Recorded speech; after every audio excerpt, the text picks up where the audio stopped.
నేను దయచేసి కోరుతా ఉన్నాను, రేవంత్ రెడ్డి గారు మీరు చెప్పిన అన్ని అబద్ధాలుగా మిగిలిపోకండి. ఇలా ఒక దళిత ద్రోహిగా మీరు మిగిలిపోయే ప్రమాదం ఉంది. ఇలా 2 లక్షల కుటుంబాలకి ఆల్రెడీ దళిత బంధు ఇచ్చిన కుటుంబాలని మీరు ఫ్రీజ్ చేసి ఆపుతారు.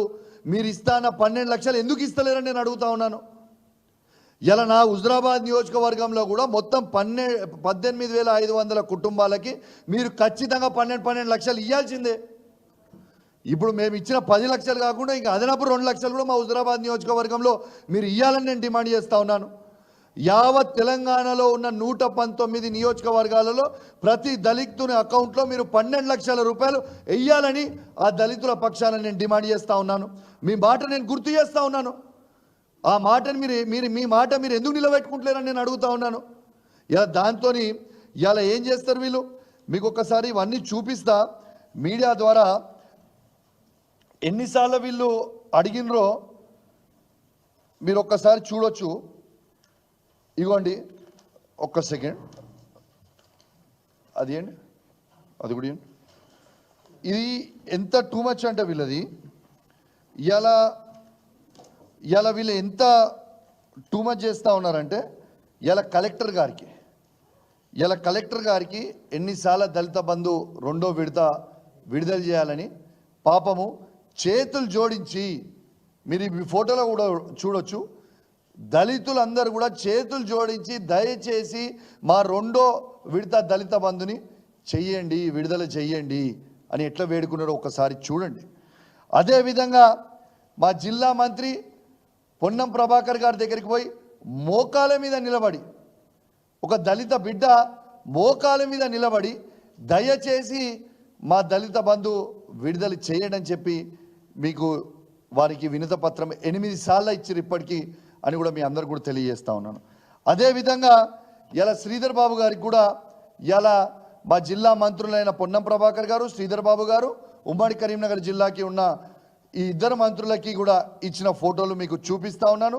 వీళ్ళు స్పందించిన తీరు ఏంటంటే కేసీఆర్ గారు ఇచ్చిన పథకాలు మేము ఇయ్యం, ఏం చేసుకుంటారో చేసుకోపోర్రి అని చెప్పే తీరు ఇలా స్పందించిండ్రు.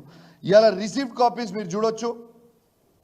ఇలా కలెక్టరేట్లో పోయి కలెక్టర్ గారికి ఇచ్చిన రిసీవ్డ్ కాపీస్ కూడా మీరు చూడొచ్చు ఎన్నిసార్లు ఇచ్చిర్రు.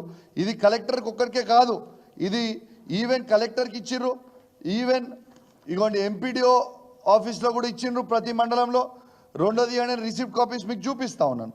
ఇవన్నీ ఇచ్చిన తర్వాత మేము అడిగింది ఏంది, ఇవన్నీ ఇచ్చిన తర్వాత మీరు స్పందిస్తలేరు. స్పందించకుండా పాప మా పేద దళితులని ఇలా మబ్బపెట్టి ఆ దళితులను ఏం చేస్తారు, మీరు ఎమ్మెల్యే గారి ఇంటికి పోయి ధర్నా చేయండి, ఎమ్మెల్యే గారు ఆపిర్రు అని అబద్ధం చెప్పి వాళ్ళని మా దగ్గరకు పంపుతారు. మా దగ్గరకు వచ్చిన సరే మంచిది, నా దగ్గరకు వచ్చిన తర్వాత నేను చెప్పిన ఎస్ నా పూర్తి మద్దతు మీకు ఉంటుంది, ఖచ్చితంగా మీకోసం నేను పోరాటం చేస్తా, ఎట్టు పరిస్థితిలో దళిత బంధు 2వ విడత ఇచ్చేవారికి ప్రాణాలు అయినా మంచిదే, మీకు దళిత బంధు ఇచ్చేవారికి ఊకునే ప్రసక్తే లేదు అని నేను చెప్పినట్టే ఒక డేట్ పెట్టిన. వాళ్ళు వచ్చిన తర్వాత నేను ఆ రోజు లేకపోతే వాళ్ళకి ఫోన్లో మాట్లాడి చెప్పిన మీరు డేట్ పెట్టండి, నవంబర్ 9th రోజు నేను ఉంటా ఇంటి దగ్గర, మీరు రాండి, మీ అప్లికేషన్లు తీసుకొని రాండి అని నేను చెప్పిన. నేను రాండి అని చెప్పిన తర్వాత వచ్చిర్రు. వచ్చిన తర్వాత ఇలా ఆడికి వచ్చిన తర్వాత అన్న మేము అంబేద్కర్కి దండేస్తాం, దండేసి మేము ఆడ నిరసన తెలుపదలుచుకున్నాం, మీరు వస్తారా రారా అని నన్ను అడిగినారు. ఒక బాధ్యత కలిగే ఎమ్మెల్యేగా ఇలా హుజురాబాద్ నియోజకవర్గ ప్రజల సమస్యలు వచ్చినప్పుడు నేను రోడెక్కపోతే ఎట్లా, వాళ్ళు వచ్చి అడిగినప్పుడు ఎస్ నేను రోడెక్కిన, పోయినా, ఆడి దగ్గరికి పోయినా, ఆడ ధర్నా చేసే క్రమంలో ఇలా ఎఫ్ఐఆర్ కేసులు బుక్ చేస్తారండి. ఇటు చూడండి, మహిళలని చూడకుండా దళితుల మీద దళిత బంధు ఇవ్వండి, మా డబ్బులు కేసీఆర్ గారు ఇచ్చిన డబ్బులు మా అకౌంట్లో ఉన్నాయి, అవి విడుదల చేయండి, మా డబ్బులు మావి విడుదల చేయండి అంటే ఇలా కేసులు బుక్ చేస్తూ ఉన్నారు. ఇలా మీరు దీంట్లో చూడొచ్చు, ఇలా కేసులు బుక్ చేసి మహిళలను కూడా చూడకుండా ఈడ ఉన్న ఊళ్ళకి దళితుల మీద కేసులు బుక్ చేసి, మహిళా దళితుల మీద కేసులు బుక్ చేసి అండ్ అదర్స్ అని పెట్టి ఇలా దాదాపు ఎంతమంది ఆడికి వచ్చిర్రో అంతమంది మహిళల మీద ఇవాళ కేసులు బుక్ చేయడం నేను తీవ్రంగా ఖండిస్తూ ఉన్నాను. ఒకటే ధర్నా మీద 2 ఎఫ్ఐఆర్లు పెడతారు, ఒకటే ధర్నా 2 ఎఫ్ఐఆర్ కాపీలు చేస్తారు. 2 ఎఫ్ఐఆర్ కాపీలు చేసి దళితులకి ఇలా ఎంత తీవ్రమైన అన్యాయం చేస్తూ ఉన్నారని చెప్పి నేను అడుగుతా ఉన్నాను. ఇలా దళిత మహిళల మీద మీరు కేసులు ఎట్లా పెడతారు? ఇలా దళితుల మీద కేసులు ఎట్లా పెడతారు? వాళ్ళు చేసిన తప్పే ఏంటిది? ఇలా మా దళితుల మీద మీరు కేసులు ఎట్లా పెడతారు? మా మీద పెడతారా, పెట్టుకోండి, మాకేం అభ్యంతరం లేదు. మా పేద దళిత కుటుంబాల మీద వాళ్ళ మీద కేసులు ఎట్లా పెడతారు? మా పేద దళిత మహిళల మీద కేసులు ఎట్లా పెడతారు? మీరు జవాబు చెప్పాల్సిన అవసరం ఉన్నది రేవంత్ రెడ్డి గారు. జిల్లా మంత్రులు, రేవంత్ రెడ్డి గారు అందరూ కూడా దీని మీద జవాబు చెప్పాల్సిన అవసరం ఉన్నది.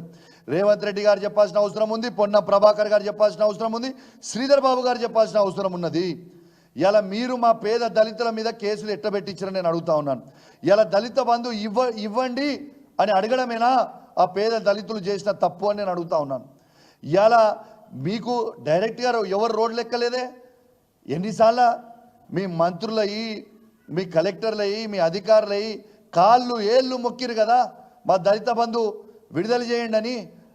కాళ్ళు ఏళ్ళు మొక్కిన తర్వాతనే కదా మీరు స్పందించకపోతే సంవత్సరం వరకు వేచి చూసిన తర్వాతనే కదా రోడెక్కింది. మరి రోడెక్కితే మీరు కేసులు పెడితే, మీరు కేసులు పెట్టి వాళ్ళని ఇబ్బంది పెట్టాలనుకుంటే మీరేం భయపట్టిస్తుర్రా? ఇక మా ఏసీపీ గారు ఉన్నారు, హుజరాబాద్ ఏసీపీ గారు, పిలిచి ఆ దళిత కుటుంబాలని నోటికొచ్చినట్టు తిట్టడం, బూట్లతోని తన్నడం,